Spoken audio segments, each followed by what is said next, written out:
पूरे देश में ये जो घटना हुई है, इस घटना को लेके कमजोर वर्गों में आक्रोश है। सबका ध्यान परिवार की तरफ। आज ऐसी स्थिति है देश में, कमजोर वर्ग का ना राष्ट्रपति सेफ है, ना चीफ जस्टिस सेफ है और ना ही एडीजीपी लेवल का अधिकारी सेफ है। और आज जो घटना हुई, मेरे आने का सबसे बड़ा कारण यह था, कल पंचायत रखी गई परिवार द्वारा। परिवार ने 31 लोगों की कमेटी बनाई, जिसमें पढ़े लिखे लोग हैं, पत्रकार हैं, एडवोकेट हैं, जस्टिस हैं और तमाम तरह के जो क्लास 1 के अधिकारी हैं, पूर्व अधिकारी हैं। तो मुझे कल आना था, लेकिन आज इसलिए आना पड़ा कि सुबह यहाँ की सरकार के इशारे पे पुलिस ने बिना परिवार की परमिशन के पूरन भाई साहब के शव को जिस तरह से बेइज्जत करने के लिए बिना सहमति के पोस्टमार्टम के लिए उठाया है, उससे यह स्पष्ट हो गया है कि संवेदना सरकार की मर गई।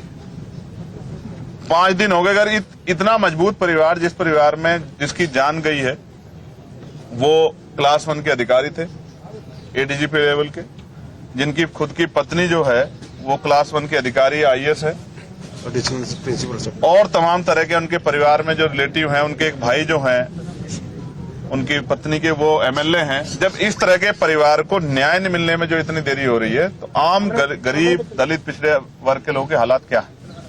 तो ये बड़े चिंता का सबब है। लेकिन हम इतनी आसानी से परिवार को हार नहीं मानने देंगे। परिवार लड़ने के लिए तैयार है, हम सब लोग उनके साथ खड़े हैं। कल जो पंचायत में तय होगा, क्योंकि समाज बड़ा है, हम सब लोग छोटे, तो उस पे हम लोग पहरा देंगे।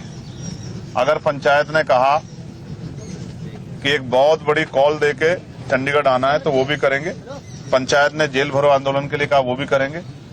पंचायत ने जो भी आदेश दिया, हम लोग उसको पालन करेंगे, क्योंकि मैं पूरन भाई साहब को पहले से जानता हूं। मेरे आज भी याद है, वो अम्बाला रेंज में थे, तब भी उन्होंने कास्ट डिस्क्रिमिनेशन सहा है। मेरी बात भी, कोरोना काल चल रहा था, हमने, हमारे संगठन ने, भीम आर्मी ने ज्ञापन दिया था उस समय इस बात के लिए कि भाई उनके साथ एट्रोसिटी हो रही है, उनके साथ डिस्क्रिमिनेशन हो रहा है, उनको एक अधिकारी के साथ डिस्क्रिमिनेशन हो रहा है, ये गलत है। और आज उन्होंने जो कदम उठाया, मैं इसको इस तरह देखता हूँ।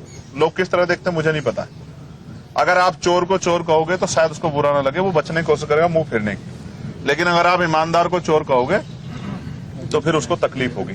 एक ईमानदार आदमी जिसके ऊपर इतना बड़ा एलिगेशन लगाया गया और एक कमेटी बना के जो है उस एलिगेशन को प्रूव करने की कोशिश की गई, शायद इस बात के भार को वो नहीं सह पाए, वरना जीवन सबके लिए जरूरी है। उन्होंने इसलिए कदम उठाया, उन्हें लगा कि उनको जीते जी न्याय नहीं मिलेगा, लेकिन मरने के बाद शायद पुलिस, प्रशासन, सरकार और मेरा समाज मेरी बात को सुनेगा।